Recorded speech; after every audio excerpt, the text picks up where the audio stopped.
ਹਾਲਾਤੇ ਪੰਜਾਬ ਤੋਂ ਵਿਵੇਕ ਬਖਸ਼ੀ। ਦੋਸਤੋ, ਅਸੀਂ ਤੁਹਾਨੂੰ ਆਪਣੇ ਚੈਨਲ ਦੇ ਦੁਆਰਾ ਪੰਜਾਬ ਦੇ ਹਾਲਾਤਾਂ ਬਾਰੇ ਸਮੇਂ-ਸਮੇਂ ਸਿਰ ਜਾਣੂ ਕਰਾਉਂਦੇ ਰਹਿੰਦੇ ਹਾਂ। ਦੋਸਤੋ, ਅੱਜ ਸਾਡੇ ਕੋਲ ਚੰਡੀਗੜ੍ਹ ਰੋਡ 32 ਸੈਕਟਰ ਦੇ ਏਰੀਏ ਵਿੱਚੋਂ ਇੱਕ ਭਾਈ ਸਾਹਿਬ ਆਪਣੀ ਮਦਰ ਨੂੰ ਨਾਲ ਲੈ ਕੇ ਆਪਣੀ ਕੋਈ ਪ੍ਰੋਬਲਮ ਲੈ ਕੇ ਆਏ ਆ। ਆਓ ਆਪਾਂ ਉਸ ਪ੍ਰੋਬਲਮ ਨੂੰ ਸਿੱਧਾ ਉਹਨਾਂ ਦੇ ਜ਼ੁਬਾਨੀ ਹੀ ਸੁਣਦੇ ਹਾਂ। ਹਾਂਜੀ ਭਾਈ ਸਾਹਿਬ ਜੀ, ਕੀ ਨਾਮ ਹੈ ਤੁਹਾਡਾ? बलबीर सिंह, ਤੁਸੀਂ ਕਿਹੜੀ ਜਗ੍ਹਾ ਦੇ ਰਹਿਣ ਵਾਲੇ ਹੋ? रामनगर नियर साइन क्लेव, ਪਿੱਛੋਂ ਕਿੱਥੋਂ ਦੇ ਰਹਿਣ ਵਾਲੇ ਹੋ? Raebareli sir UP. ਤੁਹਾਡੀ ਉਮਰ ਕਿੰਨੀ ਹੈ? 28 ਤੁਹਾਡੀ ਜਿਹੜੀ ਹੈ ਕੁਆਲੀਫਿਕੇਸ਼ਨ ਕੀ ਹੈ? Sir BTech from IT stream.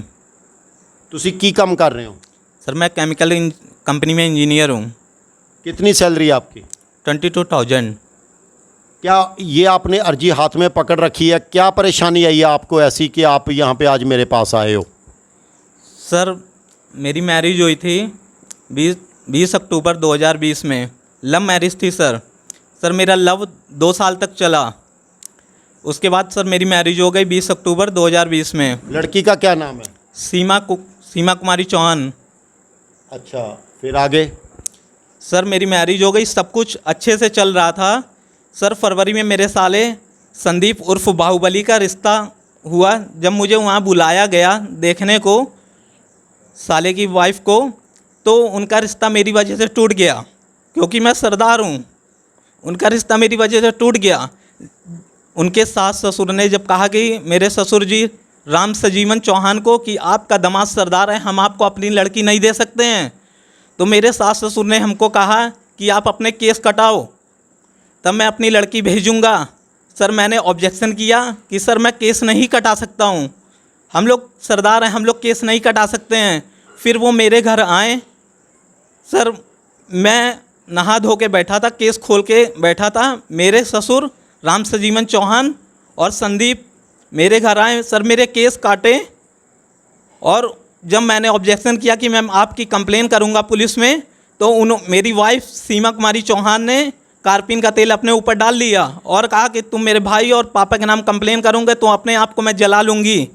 इसी डर से मैंने सोचा कि सर घर बसाना है। मैंने कंप्लेन पुलिस में नहीं की। फिर मैंने अपने मदर और फादर को बुलाया, पिंड से बुलाया, और फिर मैंने इनके नाम कंप्लेन की। अब इनको ऑब्जेक्शन है कि मैं सरदार हूँ। पहले कुछ नहीं सर देखा गया कि मैं सरदार हूँ। पहले सर अच्छे से हमारी शादी हुई, समाज के सामने धार्मिक रीति रिवाज से हमारी शादी हुई। अब इनको प्रॉब्लम है कि मैं सरदार हूँ सर, और मुझे सर धमकी मिली कि आपके नाम मैं दहेज प्रथा लगा दूँगी, आपके नाम मैं दहेज प्रथा लगा दूँगी और आपको मैं झूठे केसों में फंसा दूँगी सर।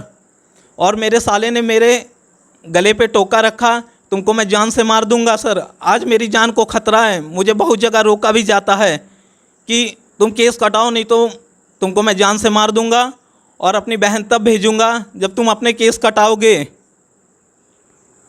ऐसा आपकी वाइफ कितना पढ़ी लिखी है? Sir BA।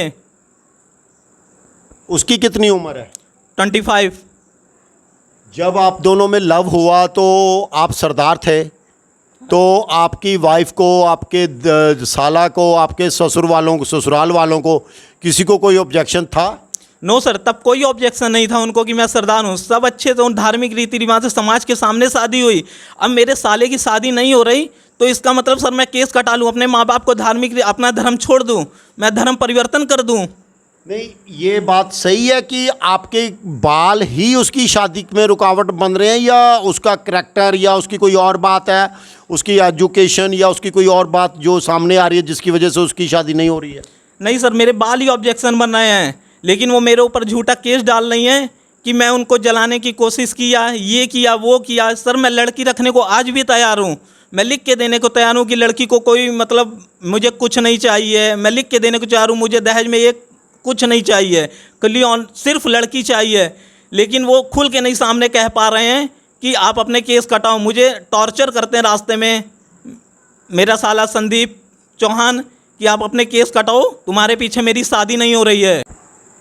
सर मेरे साले के नाम मुंडिया थाने में पर्चे अभी भी दर्ज हैं। उन्हा मर्डर 307 का केस उनको ऊपर अभी भी चल रहा है। उनका कैरेक्टर ही उनकी मैरिज की नहीं हो रही है, उनके कैरेक्टर की वजह से उनकी मैरिज नहीं हो रही है, और मेरे ऊपर ब्लेम लगाया जाता है।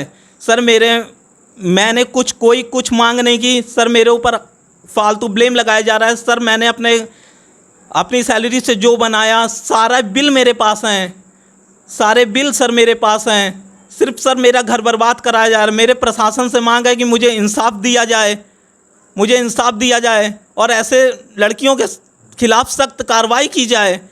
मेरी सास गीता देवी, मेरे ससुर राम सजीवन उर्फ मेरा साला बाहुबली संदीप कुमार चौहान, इन लोगों के खिलाफ सख्त कार्रवाई की जाए ताकि मुझे इंसाफ मिल सके। मैं इंसाफ की मांग करने आया हूँ आज, ताकि किसी और के साथ गलत ना हो आगे। मेरी जानो मान दा खतरा है तो मेरे परिवार नू भी खतरा है। अगर मेरे परिवार नू या मन्नू कुछ होंदा है तेरे विच मेरा साला उर्फ बाहुबली संदीप कुमार चौहान और राम सजीवन जिम्मेदार होंगे, क्योंकि सर मैनू रोज़ धमकियाँ मिल दिया ने कि तन्नू मरवा देंगे, तेरे परिवार नू ऐ करा देंगे, वो करा देंगे। अगर आपको पंजाब पुलिस इंसाफ नहीं दे पाती तो इसके आगे आप कहाँ जाओगे? अगर पंजाब पुलिस किसी के दबाव में आके मुझे इंसाफ नहीं देगी सर, मैं कोर्ट का दरवाज़ा खटखटाऊंगा, वहाँ से मैं इंसाफ लेके रहूँगा। अगर तब भी सर मुझे इंसाफ नहीं मिला तो मैं SGPC और अमृतसर अकाल तख्त में जाऊँगा सर। मैं इंसाफ लूँगा सर, ये इंसाफ की लड़ाई है सर। मैं इंसाफ लेके रहूँगा, मैं अकाल तख्त तक जाऊँगा कि सर मेरा धर्म परिवर्तन ना किया जाए। मैं सिख हूँ, सरदार हूँ, मैं सरदार ही रहूँगा। माता जी आपका नाम क्या है? मेरा नाम परमजीत कौर है। माता जी आप कितनी उम्र है आपकी? मेरी उम्र 60 साल है। आपके कितने बच्चे हैं? मेरे 3 बच्चे हैं, एक बेटा है, 2 बेटियां हैं। बेटियां अपने अपने घर की हैं। मेरा एक बेटा है। यही वाला बेटा आपका है? जी मेरा ही बेटा है। अच्छा, इसकी लव मैरिज हुई थी, इसके बारे में आप बताओ थोड़ा। इसके बारे में कि हम लोग लेने गए, पहले तो ठीक ही थी, लेकिन बाद में इनको पता नहीं क्या हुआ, कहे कि केस कटा दो, केस कटा दो।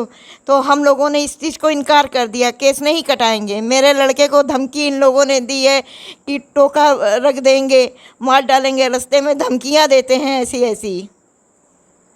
आप क्या चाहते हो? हम तो चाहते हैं कि ठीक है आ जाए, हम लोग आने के लिए नहीं इनकार कर रहे हैं, लेकिन हम लोगों को डर है। किस बात का डर है आपको? डर इसलिए कल को कुछ भी कर ले अपने आप को तो हम लोगों के ऊपर तोप देगी बात कि इन लोगों ने ये कुछ कर दिया है। आप अपनी बहू से डर रहे हो? जी। कितनी देर होगी शादी को? शादी को तो 7-8 महीने हो ही गए हैं। दोस्तों जिस तरह ਆਪਾਂ ਸੁਣਿਆ ਬਲਵੀਰ ਸਿੰਘ ਜੀ ਨੇ ਜਾਂ ਉਹਨਾਂ ਦੀ ਮਦਰ ਨੇ ਕਿਸ ਤਰ੍ਹਾਂ ਆਪਾਂ ਨੂੰ ਆਪਣੀ ਗਾਥਾ ਸੁਣਾਈ ਕਿ ਲੜਕੇ ਨੇ ਲੜਕੀ ਨਾਲ ਲਵ ਮੈਰਿਜ ਕੀਤੀ, 2 ਸਾਲ ਲਵ ਚੱਲਿਆ ਔਰ 7 ਮਹੀਨੇ ਵਿਆਹ ਨੂੰ ਹੋਏ ਔਰ ਵਿਆਹ ਤੋਂ ਬਾਅਦ ਉਹਨਾਂ ਦੇ ਘਰ ਦੇ ਵਿੱਚ ਲੜਕੇ ਨੂੰ ਦੇਖਣ ਵਾਲੇ ਆਏ, ਉਹਨਾਂ ਦੀ ਲੜਕੀ ਦੇ ਭਰਾ ਨੂੰ ਦੇਖਣ ਵਾਲੇ ਆਏ। ਉਹਨਾਂ ਨੇ ਆ ਕੇ ਜਦੋਂ ਦਾਮਾਦ ਦੇਖਿਆ ਤਾਂ ਉਹਨਾਂ ਨੇ ਕਿਹਾ ਵੀ ਸਰਦਾਰ ਲੜਕੇ ਤੁਹਾਡੇ ਘਰ 'ਚ ਦਾਮਾਦ ਹੈ, ਅਸੀਂ ਆਪਣੀ ਲੜਕੀ ਤੁਹਾਡੇ ਘਰ 'ਚ ਨਹੀਂ ਦੇਣੀ। ਦੋਸਤੋ ਬੜੀ ਬੇਤੁਕੀ ਜੀ ਗੱਲ ਹੈ ਜਿਹਦਾ ਕੋਈ ਮਾਇਨਾ ਨਹੀਂ ਰੱਖਦਾ, ਕੋਈ ਮਾਇਨਾ ਨਹੀਂ ਬਣਦਾ। ਉਹਨਾਂ ਨੇ ਜਿਹੜੀ ਆਪਣੀ ਲੜਕੀ ਦੇਣੀ ਸੀ ਉਹ ਬਲਵੀਰ ਸਿੰਘ ਨੂੰ ਨਹੀਂ, ਬਲਵੀਰ ਸਿੰਘ ਜੀ ਦੇ ਸਾਲੇ ਨੂੰ ਦੇਣੀ ਸੀ, ਸਾਲੇ ਨਾਲ ਵਿਆਹ ਹੋਣਾ ਸੀ। ਜਦ ਕਿ ਉਹ ਸੰਦੀਪ ਕੁਮਾਰ ਉਰਫ ਬਾਹੂਬਲੀ ਜੋ ਕਿ ਸਿਰ ਤੋਂ ਕੇਸਧਾਰੀ ਨਹੀਂ ਹੈ ਦੋਸਤੋ। और लड़की ने किस तरह आने बहाने नाल अपना समान चुक्या और अपने मायके चली गई और पिछले 2 महीनों तो दसन के मुताबिक वो अपने मायके परिवार च रह रही है और इनू बाल कटाने का प्रैशर बनाया जा रहा। जद कि बलवीर सिंह ने कहा कि संदीप कुमार का विआह ना होना उदा अपना करैक्टर है। दोस्तों हुण सारी पिक्चर पुलिस के सामने है, हुण देखते हैं पुलिस इन्हों की इंसाफ दे पाती है। हाँ जी, राम संजीवन जी बोल रहे हो? जी मैं राम संजीवन। मैं विवेक बख्शी बोल रहा हूँ जी, पत्रकार। अच्छा जी, अच्छा अच्छा। हाँ अच्छा। आपकी लड़की का नाम सीमा है। जी जी जी जी। आपकी लड़की का लव मैरिज हुआ था बलवीर सिंह से। जी जी हुआ था जी जी। उसके संबंध में वो आपका जो दामाद है आपका स्टेटमेंट लेना, और मैं पत्रकार हूँ, मेरे पास उन्होंने अपनी सारी स्टोरी चैनल पे बताई है। अच्छा जी अच्छा। आप तो अपना पक्ष बताने के लिए मुझे बताएं आप क्या कहते हैं। सर दरअसल में ना वो दहेज मांग रहे थे। हैं? अच्छा जी, दहेज वगैरह मांग रहे थे वो, तो बेटी ले ब्याह हूँ उनके यहाँ सर। तो बेटी ब्याह हूँ, दहेज वगैरह मांग रहे थे, उसके लिए बेटी को तंग कर रहे थे वो। तो रात रात गुजार रहे थे उसको, जा दो अपने पेव के यहाँ जा, बापू अपने पेव के यहाँ जा, दहेज करो, उसके लिए जो है उसको तंग करते थे बेटी को। तो सर फिर उसके बाद जो है ना, बेटी जो है यहाँ बताई कि ऐसे ऐसे हो रहा है।